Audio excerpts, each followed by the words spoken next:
나이 들면 저절로 알게 된다. 정과 의리라는 게 생각보다 강력한 감정은 아니라는 것을. 나는 20년 지기 친구들을 전부 손절한 후 처음에는 친구가 없어서 걱정을 많이 했다. 하지만 웬걸. 시간이 지나자 오히려 더 편하고 행복했다. 억지로 비위 맞추면서 취미도 상황도 다른 친구들과 지내면 스트레스만 더 많이 받는다. 주변에 사람을 많이 깔아 놓을수록 스트레스를 많이 받는 건 사실이다. 정말이지 살아갈수록 친구가 필요 없다는 걸 많이 느끼게 된다. 그리고 어차피 일부러 멀어지려고 노력하지 않아도 자연스럽게 혼자가 편하고 좋아진다. 솔직히 나도 젊었을 땐 밖으로 나다니느라 과로사할 뻔했다. 근데 모임이나 봉사를 다 정리하고 내 시간이 많아지니 도리어 에너지가 생겼다. 가는 친구 잡지 말고 오는 친구 막지 않는 게 좋다. 세월은 흘러가고 인생은 끊임없이 변한다. 나이 50이 넘으면 젊을 땐 평생 갈 것 같았던 친구들도 불편해진다. 어차피 요즘 세상엔 놀거리도 많다.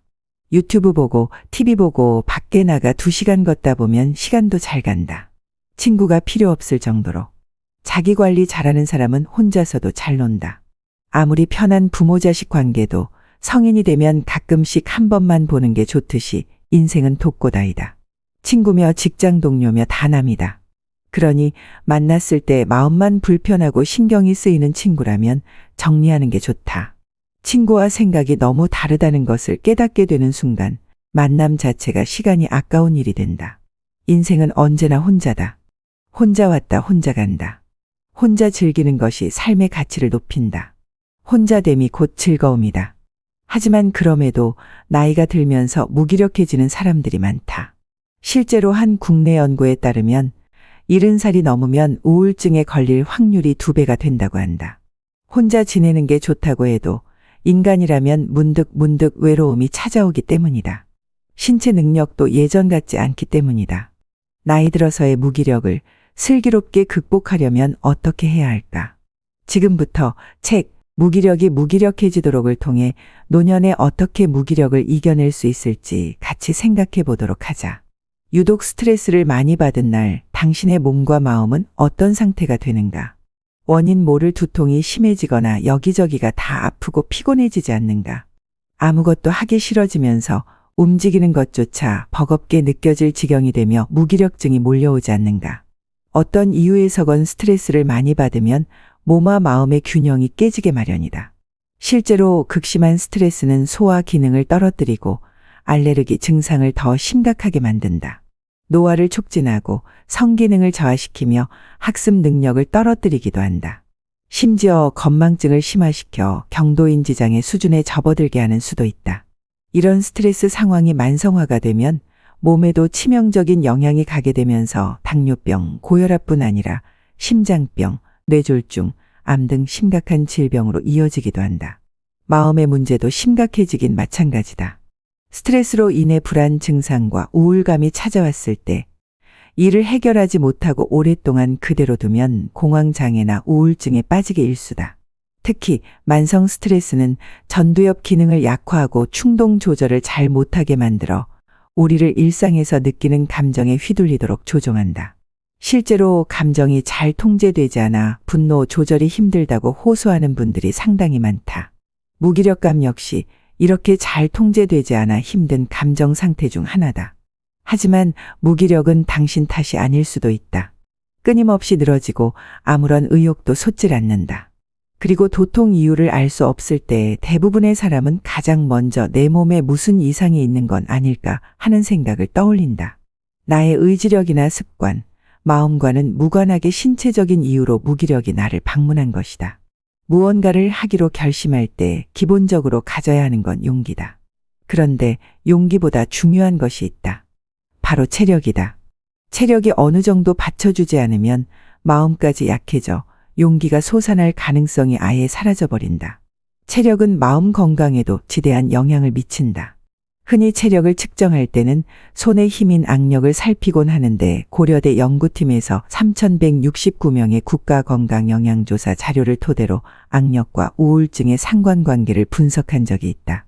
이 연구에서는 악력 정도에 따라 참가자를 4그룹으로 나누었는데 그중 악력이 가장 낮은 그룹은 가장 높은 그룹에 비해 우울증이 생길 가능성이 2배 가까이 된다는 사실이 보고되었다. 놀랍지 않은가? 그렇다면 과연 어떻게 체력을 챙겨야 할까? 바쁜 일상과 짧은 수면, 음주 등으로 인해 떨어진 이 저질 체력을 끌어올리는데 가장 효과적인 방법은 무엇일까? 첫 번째로 규칙적인 운동 시간을 정해야 한다. 피트니스 클럽에서 운동하는 것을 즐기는 사람이라면 가격 혜택도 있으니 장기 등록을 하고 꾸준히 다니면 된다. 이렇게 주기적으로 실내를 찾아가 운동하는 게 맞지 않거나 여건상 어려운 사람은 저녁 식사 이후 동네를 1시간 정도 산책하듯이 가볍게 걷는 것도 방법이다. 중요한 것은 무엇을 하든 규칙적으로 하는 것이다. 누군가는 등산이, 누군가는 수영이 좋다고 말한다. 필라테스나 요가를 즐기는 이들도 많다. 운동도 유행을 타는 법이라 방송에서 어떤 운동이 좋다고 소개되면 한동안 그 운동에 엄청난 사람들이 몰린다. 그러나 이런 것에 혹해선 절대 안 된다. 남들이 뭘 하든 내가 좋아하는 것을 해야 한다. 내가 뭘 좋아하는지 몰라 처음에는 이것저것 해보며 관심을 가져볼 수는 있겠지만 결국 내가 좋아하는 것을 찾아내야만 오래 할 수 있는 것이다. 두 번째 방법은 생활 속에서 몸을 많이 움직이는 것이다. 정말로 시간을 내기가 어렵다거나 운동을 끔찍이 싫어한다면 일상생활을 하며 되도록 몸을 많이 움직이는 것도 괜찮다. 구체적으로는 이런 방법이 있다. 대중교통으로 출퇴근하기, 버스나 지하철에서는 앉지 말고 서서 가기, 마트에서 카트 말고 장바구니 이용하기, 계단으로 오르내리기, 스트레칭 자주 하기. 잊지 말자. 체력은 국력이자 학습 능력이자 뇌 건강의 기본이라는 것을. 나이 50이 넘어 60이 되면 만성 신체 질환도 반드시 조심해야 한다. 어릴 때는 나이 드니 몸이 예전 같지 않다는 말을 하는 어른들이 잘 이해되지 않았다. 겉으로 보기엔 별로 나와 달라 보이지 않은데 뭐가 그리 힘들다는 건지. 그러나 한 해, 두 해의 나이를 먹어갈수록 내 입에서 그 말들이 점점 자주 나오고 있다. 사용한 지 몇 년이 지나면 스마트폰 배터리 사용 가능 시간은 점점 줄어들고 충전 시간은 점점 길어지는 것처럼 피로 회복 시간도 점점 길어지는 것을 피부로 느낀다. 이런 생각이 드는 게 비단 나뿐만은 아닐 것이다. 나이가 들어갈수록 특히 크게 아프고 난 다음이나 노령기에 접어들수록 젊었을 때는 아무렇지 않게 해치웠던 일을 겨우 해내거나 쉽게 체력을 회복하지 못하는 경험을 자주 하게 된다. 단순히 체력 문제라면 앞서 이야기한 지침대로 혼자서도 어느 정도 관리가 가능하지만 문제는 구체적인 질환이 있을 때다. 자꾸 힘이 빠지고 무기력하다는 분들의 몸을 검사해보면 암, 갑상선 저하증, 당뇨병 등의 병증이 발견되는 경우가 덜어 있다. 그중 대표적으로 기력을 떨어뜨리는 질환들을 몇 가지 알아보자. 첫 번째는 당뇨 피로 증후군이다. 당뇨 및 대사증후군이 있는 경우에는 피로감이 커지는 경우가 많다. 피로 증상은 제1형, 제2형 당뇨 환자에게서 흔하게 보고된다. 당뇨 환자의 피로 증상은 체내 염증 수준과도 관련되어 있으며 인슐린 치료나 체질량 지수에도 영향을 받는다. 반면 혈당 수치가 불안정하거나 높다고 해서 반드시 피로가 더 심한 것은 아니다. 임상 현장에서는 당뇨병 환자들의 피로 혹은 쉽게 피로해지는 증상을 통칭하여 당뇨 피로 증후군이라고 부른다. 이는 당뇨 자체로 인해 오롯이 발생한다기보다는 생활 습관, 영양 섭취, 심리적인 상태, 혈당 조절 수준 등 다양한 원인이 복합적으로 작용해 발생하는 것으로 보인다. 당뇨 피로증을 관리하기 위해서는 다음과 같은 지침을 따라야 한다. 무엇보다 당뇨로 인해 발생하는 각종 스트레스와 생활 변화를 편하게 받아들이는 것이 중요하다. 비교적 젊은 나이에 당뇨가 발생하는 사람은 나 말고도 많으며 약을 먹는다고 해서 꼭 무언가 부족한 사람이 되는 건 아니라는 마음 말이다. 그렇게 노력할 때 심리적인 불편감뿐 아니라 피로 등 신경성 신체 증상도 많이 호전된다는 점을 잊지 말아야 한다. 당뇨병 환자들이 쉽게 피로해지는 증상에는 당뇨 자체보다 생활 습관, 영양 섭취, 심리 상태, 혈당 조절 수준 등 다양한 원인이 복합적으로 작용한다. 이를 관리하려면 당뇨로 인한 생활의 변화를 자연스럽게 받아들여야 한다. 그리고 건강한 당뇨 식단을 유지하면서 운동 스케줄, 수면 습관을 지키는 등 스트레스를 잘 조절해야 한다. 두 번째는 갑상선 질환이다. 갑상선 호르몬은 우리 몸의 대사 속도를 조절하는 역할을 한다. 갑상선 호르몬의 분비는 뇌하수체가 관할한다. 뇌하수체는 갑상선 자극 호르몬을 분비하여 갑상선의 기능을 조절한다. 갑상선 호르몬이 너무 많이 분비되면 무슨 일이 일어날까? 바로 질환 단계에 접어들어 갑상선 항진증까지 가게 된다. 갑상선 항진증 단계가 되면 먹은 음식이 빨리 타버린다. 열이 잘 나서 땀도 많이 나고 체중이 빠지기도 한다. 신진대사 속도가 빨라지는 것이다. 또한 자율신경이 흥분해서 심장이 빨리 뛰기도 하고 위장의 운동 속도도 빨라져서 대변이 자주 마렵거나 설사를 하는 경우도 있다. 신경도 예민해져 짜증이 늘어나고 몸이 떨리기도 한다. 반대로 갑상선 호르몬이 적게 분비되면 어떻게 될까? 이번에는 갑상선 기능 저하증이 찾아온다. 갑상선 기능이 저하된 사람은 갑상선 항진증 환자와 반대로 대사가 잘 이루어지지 않는다. 그래서 추위를 많이 타고 얼굴과 몸이 자주 붓는다. 대사가 느려지다 보니 체중이 증가하기도 한다. 또 자율신경이 둔해지는데 맥박이 느려지고 위장 운동도 느려져 변비가 잘 생긴다.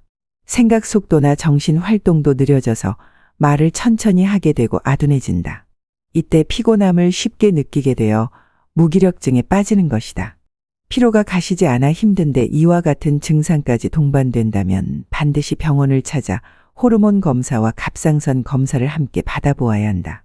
그리고 저하소견이 발견된다면 이제 적극적으로 병원에 다녀야 할 시간이 되었음을 인정하고 수긍해야 한다. 근데 나이 들어 혼자가 되기로 결심했는데 당장 무엇부터 해야 할지 모르는 분들이 많다. 그럴 땐 오늘 하루 있었던 일과 내 생각을 정리하기 위해 일기를 쓰는 것부터 시작하면 어떨까? 물론 이 역시 쉬운 일은 아니다. 하지만 바깥에 나가야 한다거나 별다른 준비를 할 필요도 없이 종이와 펜, 마음가짐만 있으면 누구나 할 수 있는 것이니 그나마 진입장벽이 가장 낮은 미션 아닐까 싶다. 이렇게 쉬운 미션을 가지고 무기력에서 벗어나기 위해 무언가 시도해보기에 첫 단추를 끼워보자. 조금 더 어려운 일을 해내기 위한 일종의 연습이라 생각해도 좋다. 이런 생각을 가진 사람이 비단 나뿐만은 아닌 것 같다. 그도 그럴 것이 새해가 되면 꼭 예쁜 다이어리를 사는 이들이 많다. 마음속에 흘러다니는 글을 남기거나 매일 계획을 세우고 일기를 쓰려고 다이어리를 사는 것인데 일주일 이상 지속적으로 글을 쓰는 것에 실패하거나 애초 목적을 달성하지 못하는 경우가 대부분인 것 같다. 요즘은 좀 더 접근성이 좋은 스마트폰 앱으로 다이어리를 대신하는 이들도 많은데 그렇다고 이를 더 꾸준히 쓰는 것 같지도 않다. 그럼에도 왜 자꾸 일기를 쓰려는 사람들이 많은 걸까? 무기력에서 벗어나는 데 도움이 된다는 점 외에 일기 쓰기는 또 무엇에 좋을까? 먼저 하루를 돌아볼 수 있다. 바쁜 시간을 보내고 나면 무엇을 하며 하루를 보낸 것인지 당최 정리가 안 될 때가 많다. 그러나 하루의 일을 차곡차곡 기록하다 보면 후회되는 일, 잘한 일도 보이게 마련이다. 이를 통해 둘째, 자기 자신을 더 잘 알게 된다. 연예인이나 정치인이 아니고서야 내가 하는 말과 행동을 리뷰하고 평판을 관리해 줄 사람을 따로 두기란 거의 불가능한 법이다. 그러나 일기를 쓰게 되면 자신의 말과 행동을 돌아보게 되어 자기 자신과의 대화가 가능해진다. 소설 빨강머리 앤의 주인공 앤도 일기를 쓰며 서운한 감정을 다스리고 내일의 삶을 위한 새로운 용기를 내곤 했다. 그러다 보면 셋째, 그 하루가 차곡차곡 쌓여 나의 인생 기록이 만들어진다. 그 기록을 몇 년 후 다시 읽어보다가 문득 수년이 지나도 별로 자라지 않은 내 생각의 키를 깨닫고 부끄러움을 느낄 수도 있지만 미워했던 사람에 대한 새로운 통찰을 얻게 되기도 한다. 또 혹시 아는가? 나이 들고 나서 이 기록들을 가지고 나만의 멋진 자서전을 쓸 수 있을지. 작가 프란츠 카프카는 공무원으로 일하며 글을 썼고 26살부터 죽을 때까지 일기를 썼다고 한다. 그 일기를 정리한 책을 보면 본인이 하루 중 만난 사람, 대화한 내용, 자신이 꾼 꿈 등에 대한 기록이 자세히 담겨 있다. 삶에 대한 불안과 글쓰기를 하며 느끼는 초조함도 많이 엿보인다. 아마도 그는 그런 힘든 감정과 그럼에도 불구하고 계속 기록하는 힘을 토대로 변신 같은 훌륭한 작품을 여럿 남길 수 있었을 것이다. 근데 글을 쓰면서 마음의 안정을 취한다고 해도 쉬어도 쉰 것 같지 않은 느낌이 들 땐 어떻게 해야 할까? 긴장 상태에서 오랜 시간 일에 몰두하다 보면 스트레스를 많이 받는 것은 물론 일이 끝난 이후에도 쉽게 쉬어지지 않는 경우가 많다. 쉬어지지 않는다는 게 무슨 말일까? 이를테면 이런 것이다. 종일 고되게 일하다 밤늦게 퇴근한 날 얼른 씻고 잠자리에 들어도 몸은 피곤한데 잠은 오지 않아서 하염없이 TV 리모컨이나 스마트폰을 만지작거리다가 새벽에야 겨우 잠든 경험 말이다. 이렇게 잠들고 나서 몇 시간 자지도 못하고 부랴부랴 일어나 출근 준비를 할 때면 세수를 하면서도 눈을 뜰 수 없는 이상한 현상이 발생하기도 한다. 이런 고단한 현대인의 삶에 대해 염려한 벤슨 박사는 제대로 된 마음과 몸의 이완을 위해서는 다음에 몇 가지 조건이 필요하다고 지적했다. 조용한 곳을 찾을 것, 마음을 의지할 무언가를 찾을 것, 수동적인 태도로 그저 흘러가게 둘 것, 몸을 편안한 자세로 둘 것.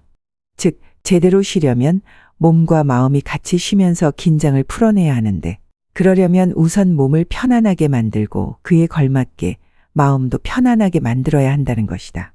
그렇다면 몸과 마음을 쉬게 놔두는 방법에는 뭐가 있을까?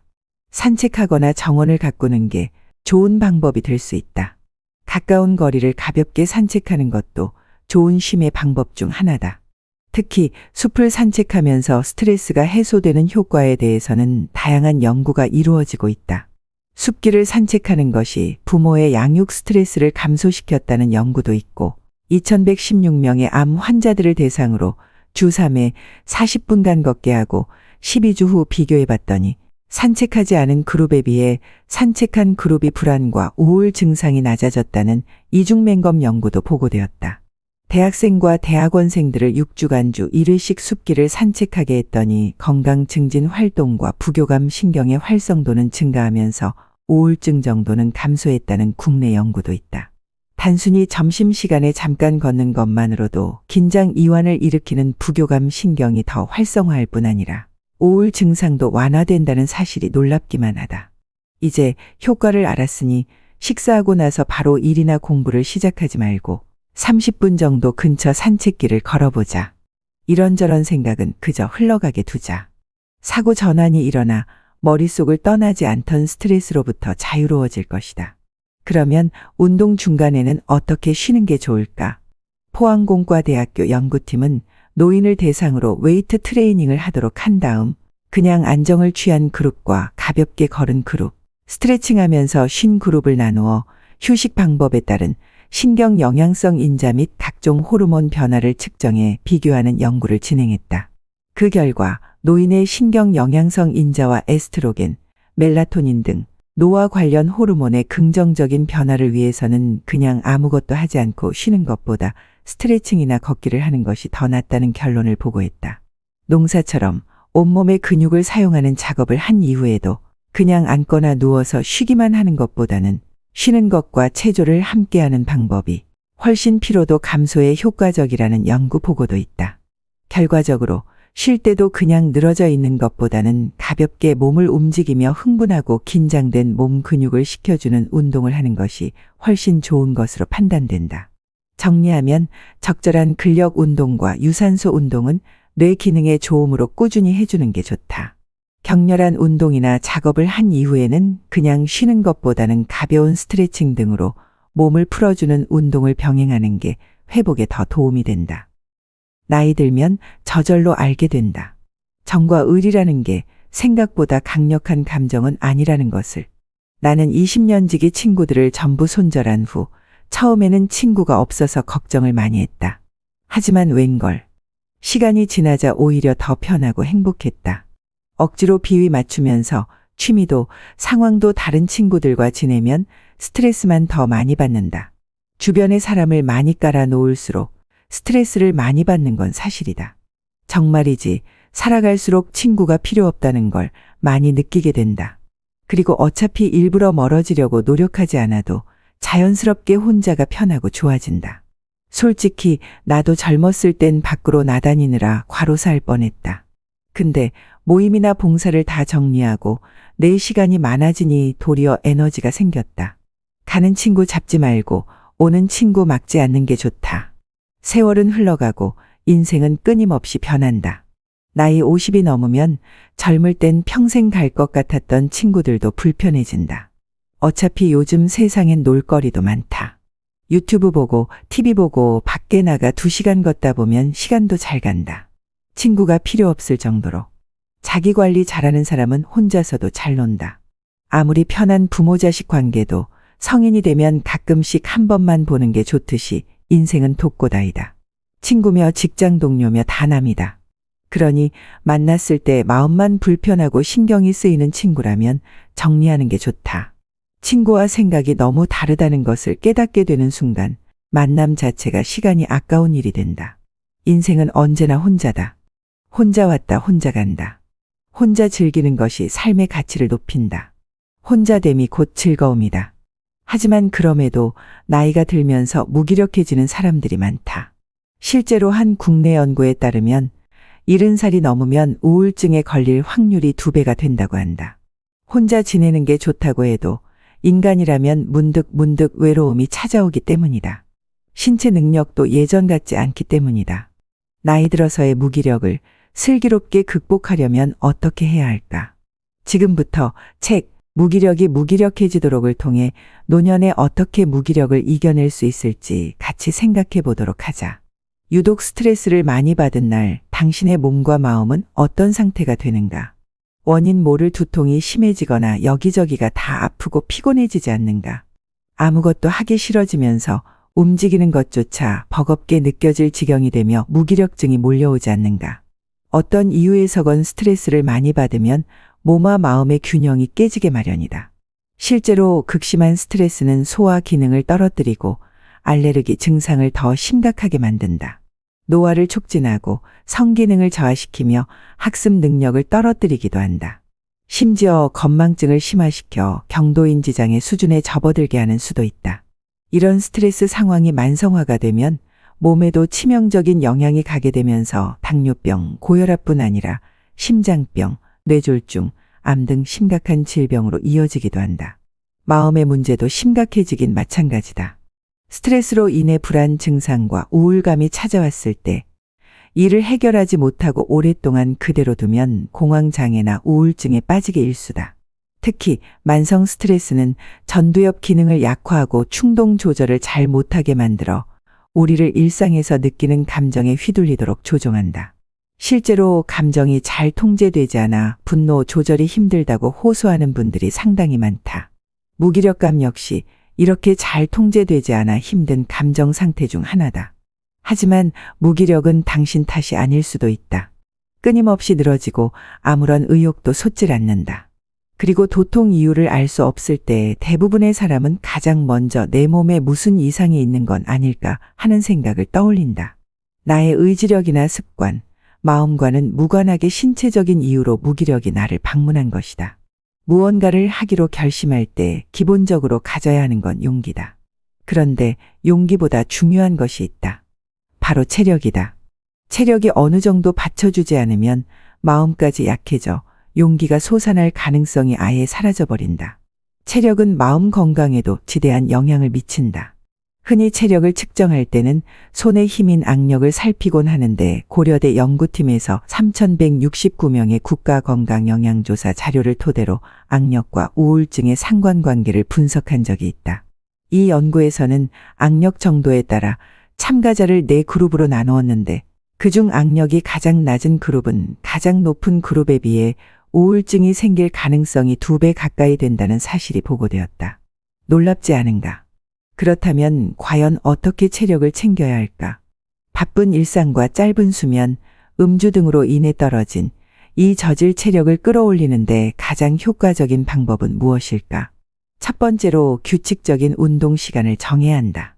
피트니스 클럽에서 운동하는 것을 즐기는 사람이라면 가격 혜택도 있으니 장기 등록을 하고 꾸준히 다니면 된다.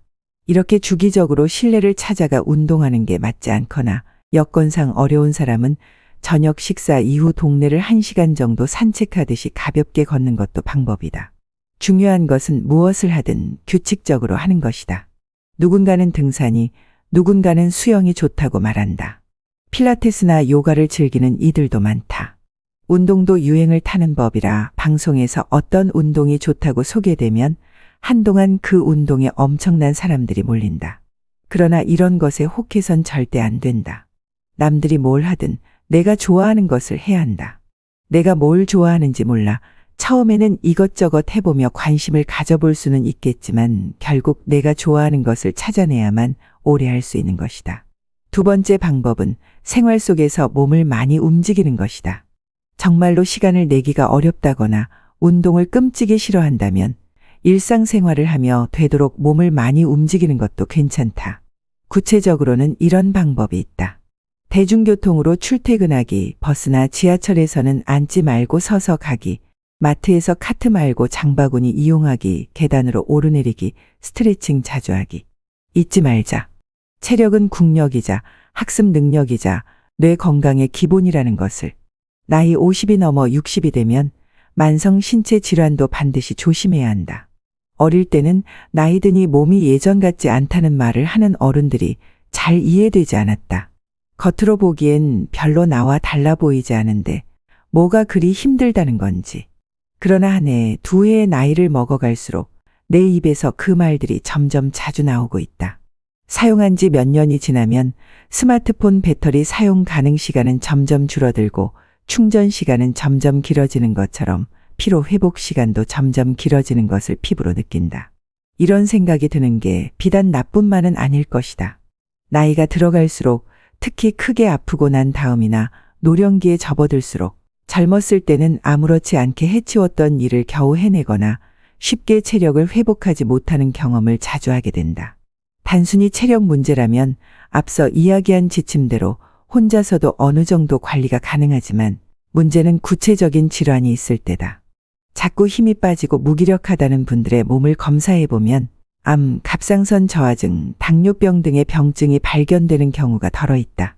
그중 대표적으로 기력을 떨어뜨리는 질환들을 몇 가지 알아보자. 첫 번째는 당뇨 피로 증후군이다. 당뇨 및 대사증후군이 있는 경우에는 피로감이 커지는 경우가 많다. 피로 증상은 제1형, 제2형 당뇨 환자에게서 흔하게 보고된다.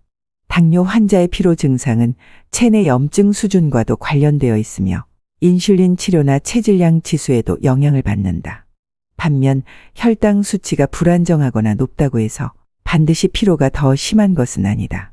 임상 현장에서는 당뇨병 환자들의 피로 혹은 쉽게 피로해지는 증상을 통칭하여 당뇨 피로 증후군이라고 부른다.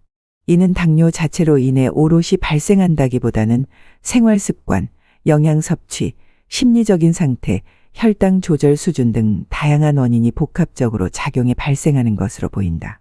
당뇨 피로증을 관리하기 위해서는 다음과 같은 지침을 따라야 한다. 무엇보다 당뇨로 인해 발생하는 각종 스트레스와 생활 변화를 편하게 받아들이는 것이 중요하다.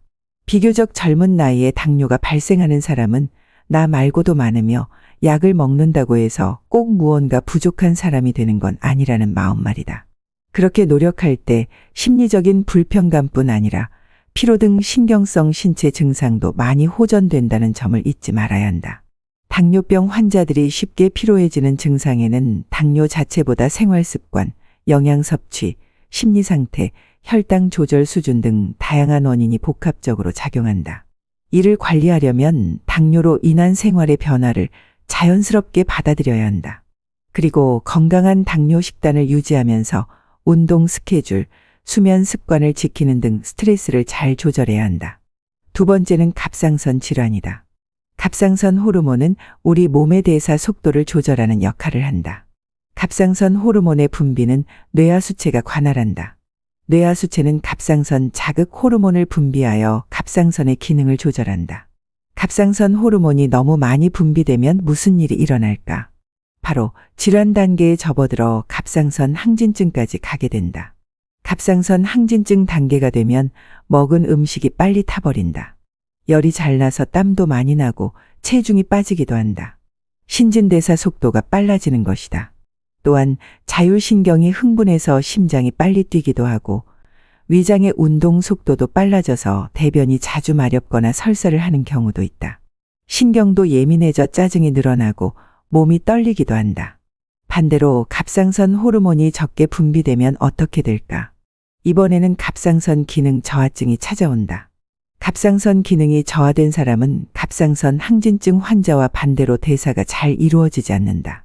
그래서 추위를 많이 타고 얼굴과 몸이 자주 붓는다. 대사가 느려지다 보니 체중이 증가하기도 한다. 또 자율신경이 둔해지는데 맥박이 느려지고 위장 운동도 느려져 변비가 잘 생긴다. 생각 속도나 정신 활동도 느려져서 말을 천천히 하게 되고 아둔해진다. 이때 피곤함을 쉽게 느끼게 되어 무기력증에 빠지는 것이다. 피로가 가시지 않아 힘든데 이와 같은 증상까지 동반된다면 반드시 병원을 찾아 호르몬 검사와 갑상선 검사를 함께 받아보아야 한다. 그리고 저하 소견이 발견된다면 이제 적극적으로 병원에 다녀야 할 시간이 되었음을 인정하고 수긍해야 한다. 근데 나이 들어 혼자가 되기로 결심했는데 당장 무엇부터 해야 할지 모르는 분들이 많다. 그럴 땐 오늘 하루 있었던 일과 내 생각을 정리하기 위해 일기를 쓰는 것부터 시작하면 어떨까? 물론 이 역시 쉬운 일은 아니다. 하지만 바깥에 나가야 한다거나 별다른 준비를 할 필요도 없이 종이와 펜, 마음가짐만 있으면 누구나 할 수 있는 것이니 그나마 진입장벽이 가장 낮은 미션 아닐까 싶다. 이렇게 쉬운 미션을 가지고 무기력에서 벗어나기 위해 무언가 시도해보기에 첫 단추를 끼워보자. 조금 더 어려운 일을 해내기 위한 일종의 연습이라 생각해도 좋다. 이런 생각을 가진 사람이 비단 나뿐만은 아닌 것 같다. 그도 그럴 것이 새해가 되면 꼭 예쁜 다이어리를 사는 이들이 많다.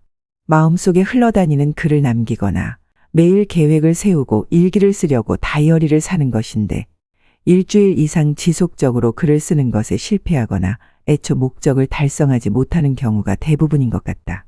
요즘은 좀 더 접근성이 좋은 스마트폰 앱으로 다이어리를 대신하는 이들도 많은데 그렇다고 이를 더 꾸준히 쓰는 것 같지도 않다. 그럼에도 왜 자꾸 일기를 쓰려는 사람들이 많은 걸까? 무기력에서 벗어나는데 도움이 된다는 점 외에 일기 쓰기는 또 무엇에 좋을까? 먼저 하루를 돌아볼 수 있다.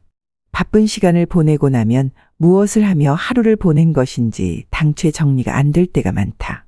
그러나 하루의 일을 차곡차곡 기록하다 보면 후회되는 일, 잘한 일도 보이게 마련이다.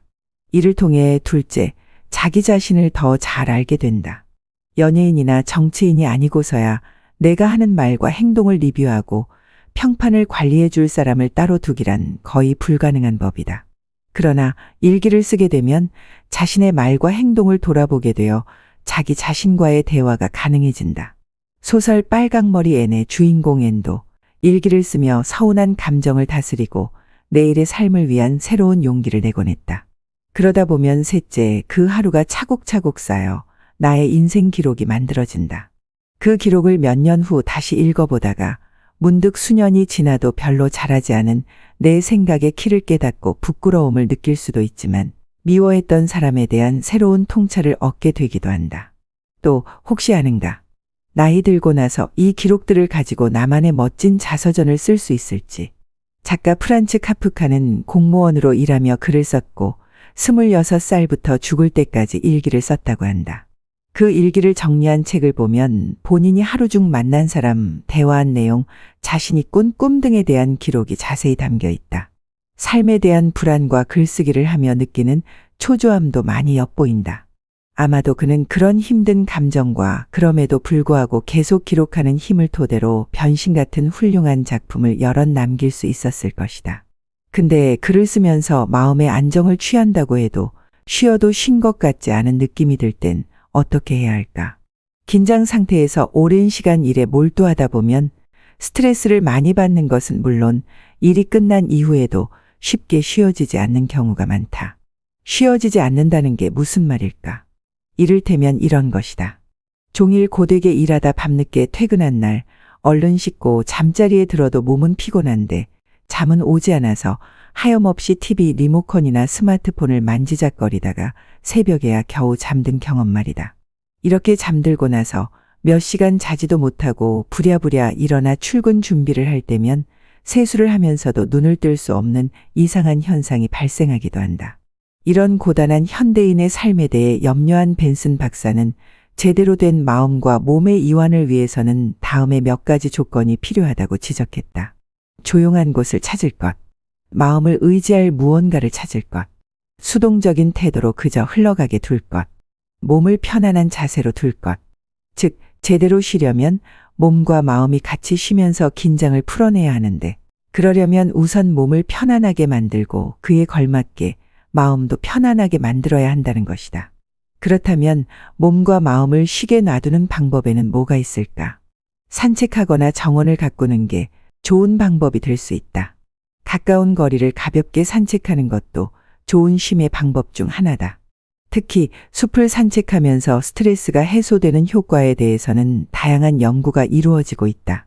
숲길을 산책하는 것이 부모의 양육 스트레스를 감소시켰다는 연구도 있고, 2116명의 암 환자들을 대상으로 주 3회 40분간 걷게 하고 12주 후 비교해 봤더니 산책하지 않은 그룹에 비해 산책한 그룹이 불안과 우울 증상이 낮아졌다는 이중맹검 연구도 보고되었다.